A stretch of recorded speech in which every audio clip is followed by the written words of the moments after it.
Bismillahirrahmanirrahim. Assalamualaikum warahmatullahi wabarakatuh.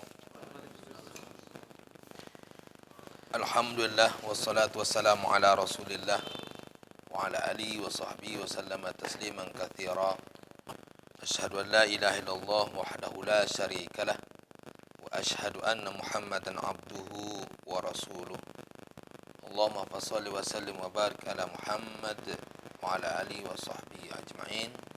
Rabbi israh li sadri wa yassir li amri wahlul 'uqdatam min lisani yafqahu qawli, amma ba'd. Fa inna sadaqal hadits bi kitaballah wa khairul hadi hadi Muhammad sallallahu alaihi wasallam wa syarrul umuri muhdatsatuha wa kullu muhdatsatin bid'ah wa kullu bid'atin dhalalah wa kullu dhalalatin finnar. Muslimin, hadirin wa hadirat rahimani wa iyyakum ajma'in. Syukur senantiasa kita sampaikan kepada Allah atas limpahan rahmat dan karunia kepada kita semua pada saat ini sampai pada hari ini, detik ini. Allah masih menggerakkan hati kita untuk senantiasa mengkaji agama kita. Kendati beberapa minggu yang lalu kita belum sempat hadir karena suatu dan lain hal, maka pada malam hari ini kita masih digerakkan oleh Allah untuk mengkaji agama Allah, dan inilah salah satu dari banyak tanda orang-orang yang Allah berikan hidayah kepada mereka. Salawat dan salam tak lupa kita sampaikan buat ikutan kita Nabi Muhammad sallallahu alaihi wasallam. Allahumma shalli ala Muhammad wa ala ali Muhammad. Pada kajian-kajian sebelumnya kita belum menyelesaikan tentang pembahasan tentang fikih perceraian. Namun untuk menyegarkan kita tentang kajian-kajian yang rutinitas kita laksanakan secara tematik, pada malam hari ini sedikit kita sela kajian kita tentang kisah sul anbiya, tentang kisah para nabi. Selama ini kita mengenal jumlah nabi menurut pendapat beberapa ulama sebanyak 124.000 atau 313 para rasul. Dan yang wajib kita ketahui adalah 25 orang nabi yang sudah melekat dalam ingatan kita. Pada malam hari ini kita tidak akan membahas nabi yang 25 orang tersebut. Kita akan membahas nabi pada masa Bani Israel, yaitu Nabi Uzair alaihissalam. Nabi Uzair adalah nabi yang hidup antara Daud, Sulaiman, Zakaria dan Yahya. Maka di sela-sela empat orang nabi ini, Daud, Sulaiman, Zakaria dan Yahya, maka disebutkan dalam kisah Uzair hidup di antara dua nabi ini. Ketika beliau hidup pada zaman Nabi Sulaiman, namun sebelum itu beliau belum diangkat oleh Allah sebagai seorang nabi. Uzair ini pada saat itu sama seperti Luqman, Khidir dan lain sebagainya, yaitu kelompok orang-orang yang soleh. Yang jelas, entah dia itu seorang nabi atau sebagai seorang yang soleh, akan tetapi dia sudah termuat namanya, kisahnya dalam Al-Quran, tepatnya dalam surah Al-Baqarah ayat 259. Uzair ini sewaktu Rasul Nabi Sulaiman alaihissalam wafat, berbeda pendapat para ulama, ada menjelaskan 100 tahun, ada 200 tahun. Maka pada saat itu muncul seorang raja yang sangat kejam, yang sangat zalim. Namanya Bukhtanasar. Jadi dalam Islam mengenal ada 4 orang raja, 2 dari kalangan muslim, 2 dari kalangan kafir.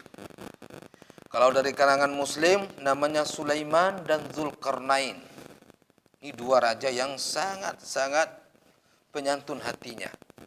Yang sangat bengis, yang sangat kejam orangnya adalah Namrud dan Bukhtanasar. Jadi Bukhtanasar ini adalah seorang raja yang memerintah setelah wafatnya Nabi Sulaiman alaihissalatu wassalam. Maka Raja Bukhtanasar ini sangat-sangat galak, sangat membenci perdamaian dan sangat benci anti kepada Bani Israel. Maka setiap pengikut umat Nabi Musa yang merupakan awal cikal bakal daripada Bani Israel, termasuk umat Nabi Daud, Nabi Sulaiman alaihissalatu wassalam, diporak-porandakan, dihancurkan umat tersebut oleh Bukhtanasar tersebut. Maka dihancurkan orangnya, dibunuh, bangunannya diporak-porandakan, termasuk kitab suci mereka, Taurat, dihancurkan, dibakar oleh Bukhtanasar. Ia hancurkan semuanya, sehingga tidak ada satupun yang tersisa. Sehingga pada saat itu Bani Israel tidak memiliki pedoman hidup. Dan kejadian ini terjadi di daerah Al-Quds, yaitu di Palestina. Maka disinilah banyak bermunculan para nabi, termasuklah Uzair alaihissalam. Maka ketika semuanya sudah tidak ada lagi, sudah tidak memiliki rumah, manusia Bani Israel itu sudah banyak yang meninggal dunia, bangunan sudah diporak-porandakan, dan yang lebih fatal, kitab Taurat sebagai acuan dalam hidup dan kehidupan mereka sudah tidak ada lagi. Maka Bani Israel berkumpul. Mereka mengatakan ada seorang laki-laki yang soleh dan diharapkan dia bisa akan membawa Bani Israel kembali jaya. Orang tersebut namanya adalah Uzair alaihissalam. Kemudian Uzair menyampaikan kepada masyarakat, untuk kita ketahui, Uzair memiliki seorang istri, kemudian memiliki seorang anak yang berusia 18 tahun. Beliau memiliki seorang jariyah atau budak perempuan yang berusia 20 tahun. Karena dasi rembuk dari masyarakat Bani Israel mengharapkan Uzair untuk mengembalikan citra Bani Israel, setelah masyarakat bertanya, wahai Uzair, engkau ini orang yang soleh, engkau adalah seorang Nabiullah, apa yang harus kita kerjakan tentang syariat kita? Karena Taurat sekarang sudah tidak ada lagi. Tidak ada yang tersisa satupun Taurat di negeri kita ini, di bumi ini, kata masyarakat. Uzair mengatakan, tenang wahai saudaraku, aku telah menyembunyikan Taurat lengkap dalam satu peti, dan telah aku tanam atau telah aku kubur di daerah Al-Quds sana, di daerah Palestina. Maka hari ini atau besok, kata Uzair, saya akan cari ke sana. Akhirnya Uzair pagi-pagi hari, istrinya menyiapkan perbekalan, yaitu terdiri dari buah tin, anggur, dan roti yang keras atau roti kering. Maka kalau kebiasaan orang-orang terdahulu, ketika ingin memakan roti ketika perjalanan jauh, mereka membawa roti-roti kering. Ketika sampai di tempat perjalanan mereka, maka roti tersebut dihancur dan dicelupkan ke dalam air, maka roti akan menjadi lunak. Maka inilah perbekalan daripada Uzair, yaitu buah tin, anggur, dan roti kering.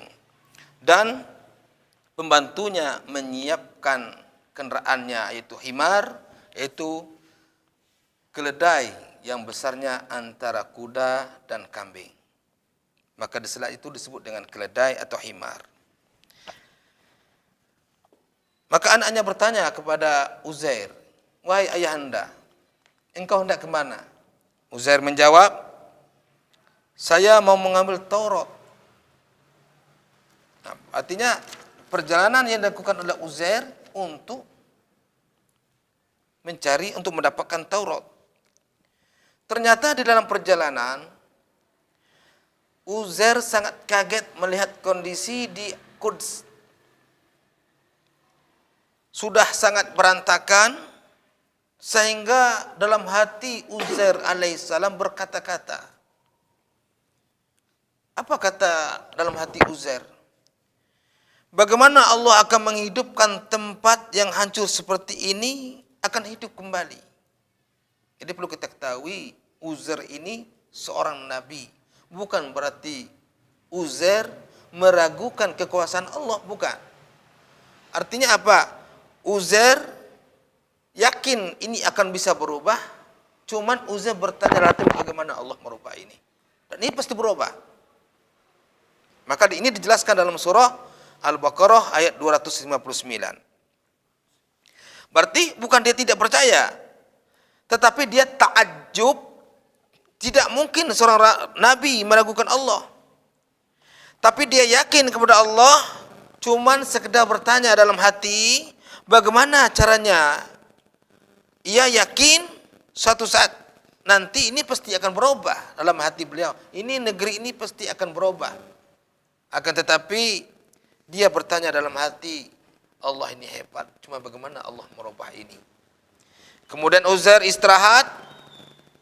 Sambil berjalan, maka dia bertemu satu buah pohon yang sangat rimbun, maka dia duduk di situ. Kemudian setelah dia duduk di situ, dikeluarkanlah perbekalannya.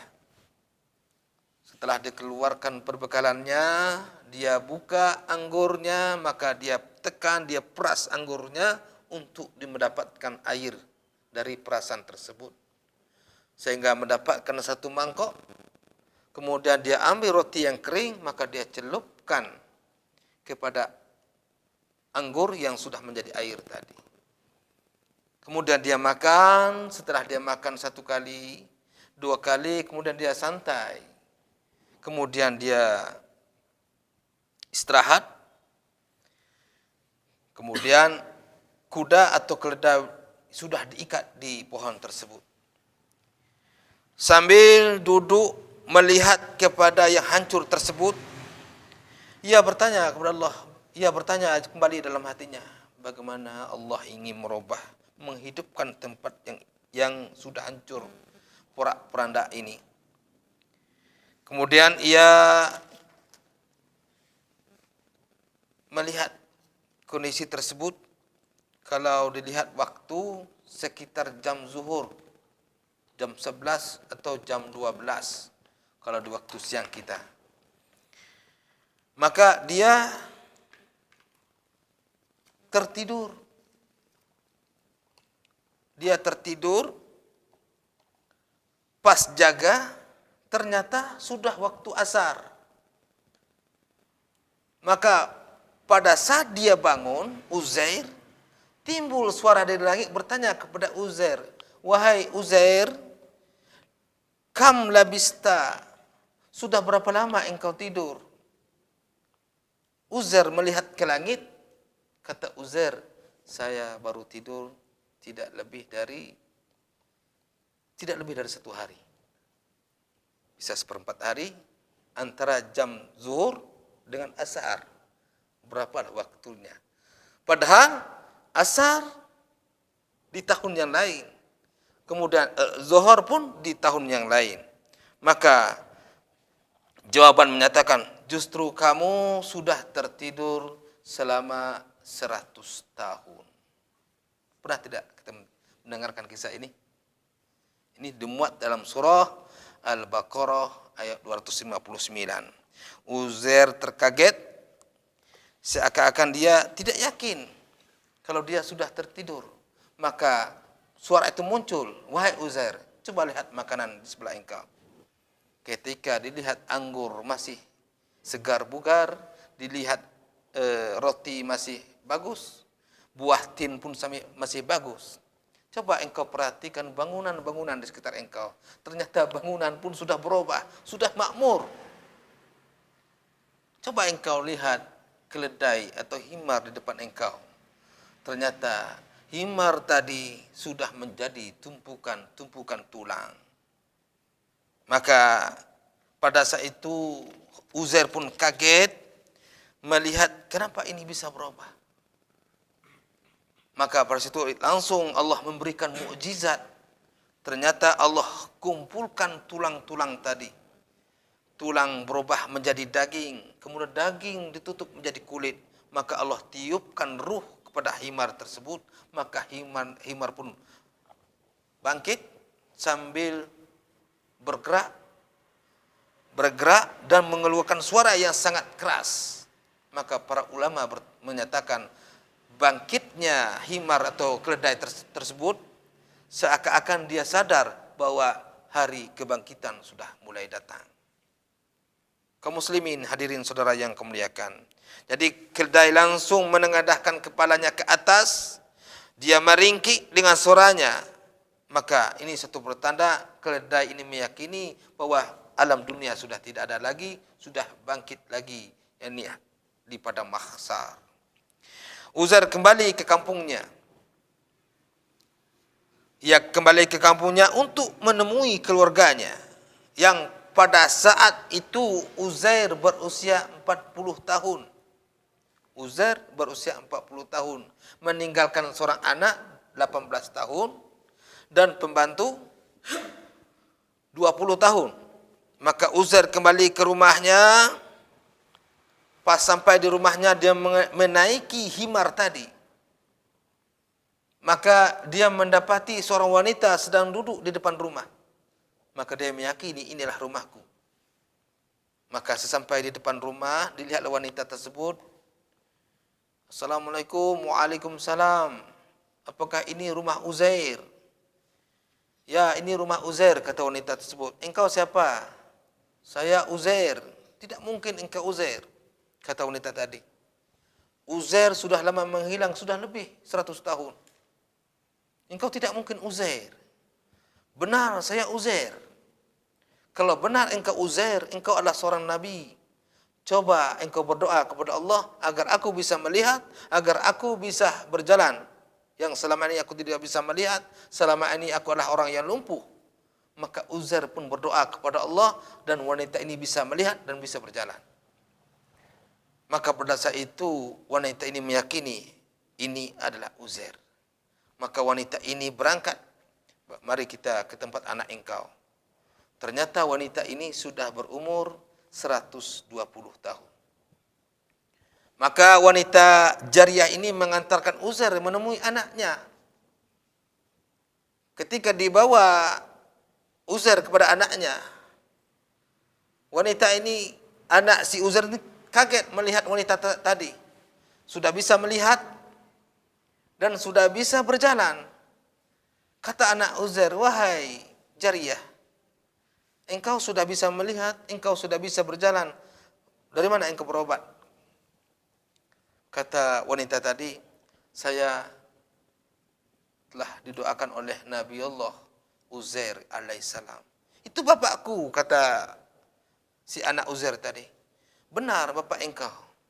Maka pada saat itu muncullah Uzair menemui anaknya. Kata si anak tadi, saya belum percaya kepada engkau kalau memang engkau bapakku sebelum saya melihat tanda kenabian pada punggung engkau sebelah kanan. Maka dilihatlah punggung Uzair, ternyata ada tanda kenabian. Makanya setiap nabi memiliki tanda-tanda kenabian di sebelah kanan bahu berbelakang tubuh nabi. Tapi si anak ini belum yakin. Walaupun engkau memiliki tanda, tapi saya ingin bukti lain. Bapakku dulu, dia meninggalkan rumah untuk mendapatkan Taurat. Sekarang, kalau memang engkau bapakku, kami ingin mendapatkan Taurat sebagai kitab panduan hidup kita. Kata Uzair, siap. Kita akan mendapatkan Taurat. Maka Uzair bersama anak dan Jariyah dan seluruh Bani Israel akhirnya mendatangi Al-Quds, itu daerah Palestina, untuk mencari Taurat yang telah dikubur atau ditanam oleh Uzair tadi. Maka masyarakat pun membuka galian tersebut. kemudian mendapatkan peti yang berisi Taurat. Setelah dibuka, ternyata Taurat yang tadinya rapi sudah berantakan, hancur, dan sudah tidak bisa dibaca lagi. Maka pada saat itu masyarakat menjadi bingung, bagaimana ini? Apa pedoman hidup kita? Kalau model seperti ini, Taurat yang sudah hancur, sudah tidak bisa dibaca lagi, maka disinilah muncullah mukjizat yang Allah berikan kepada Uzair, datangnya dua cahaya yang masuk ke dalam tubuh Uzair. Sehingga Uzair menyatakan kepada Bani Israel, silakan kalian semua mencatat kitab Taurat yang akan saya bacakan. Maka Uzair membacakan kitab Taurat. Seluruh Bani Israel mencatat kitab Taurat tersebut. Sampai akhirnya tercatat sudah kitab Taurat. Maka berubah akidah Bani Israel. Sampai-sampai menyatakan Uzair anak Tuhan. Kenapa? Karena kitab Taurat sudah tidak ada lagi. Tidak mungkin sama dengan Al-Quran bisa dibacakan begitu saja kalau tidak datangnya dari Allah yang lebih dekat kepada kita. Begitu juga sebaliknya ketika Bani Israel menyatakan Isa ada anak Tuhan karena Allah menebihkan mukjizat kepada Nabi Isa. Dan inilah menurut pendapat para ulama, kenapa Nabi Isa nanti akan diturunkan kembali ke muka bumi ini sebagai bukti bahwa mereka menyatakan Nabi Isa adalah anak Tuhan. Sama dengan Uzair alaihissalam yang dikultuskan oleh orang-orang bahwasanya Uzair adalah anak Tuhan. Allah menjelaskan dalam Al-Quran, dalam surah Al-Baqarah ayat 259. A'udzu billahi samil alim minasy syaithanir rajim. Bismillahirrahmanirrahim. Au kalladzi marra ala qaryatin wa hiya khawiyatun ala urushiha qala atayuhi yuhyi hadhihi Allahu ba'da mautiha fa amatahu Allahu mi'ata am thumma ba'athahu qala kam labithta qala labithtu yawma aw ba'da yawm qala bal labithta mi'ati am fanzur ila ta'amika wa syarabika lam yatasannah wanzur ila himarika walinaj'alaka ayatan linnasi wanzur ila al'izami kaifa nunshizuha thumma naksuha lahma falamma tabayyana lahu qala a'lamu anna Allah ala kulli syai'in qadir. Atau seperti orang yang melewati satu negeri yang bangunannya telah roboh hingga menutupi reruntuhan atap-atapnya. Dia berkata bagaimana Allah menghidupkan kembali negeri-negeri ini setelah hancur. Lalu Allah mematikannya orang itu selama 100 tahun. Kemudian membangkitkannya, menghidupkan kembali. Dan Allah bertanya, berapa lama engkau tinggal di sini? Orang ini menjawab, aku tinggal di sini sehari atau setengah hari. Allah berfirman, tidak, engkau telah tinggal selama 100 tahun. Lihatlah makanan dan minumanmu yang belum berubah, tetapi lihatlah keledaimu yang telah menjadi tulang belulang, dan agar kami jadikan engkau tanda kekuasaan kami bagi manusia. Lihatlah tulang belulang keledai itu, bagaimana kami menyusunnya kembali, kemudian kami menyatukannya dengan daging. Maka ketika telah nyata baginya, ia pun berkata, saya mengetahui bahwa Allah Maha Kuasa atas segala sesuatu. Quran Surah Al-Baqarah 259. Kesimpulan, seandainya kita sudah wafat, sudah bercampur baur tulang kita di kuburan. Ada orang yang sudah ada kubur di bawah, ada yang di atas, semoga tulang sudah berubah, sudah bercampur baur. Ketika Allah berkehendak nantinya, tulang tersebut akan kembali kepada merek pribadi masing-masing. Inilah bentuk kekuasaan Allah Azza wa Jalla. Subhanakallah bihamdika, asyhadu an la ilaha illa anta, astaghfiruka wa atubu ilaik. Assalamualaikum warahmatullahi wabarakatuh.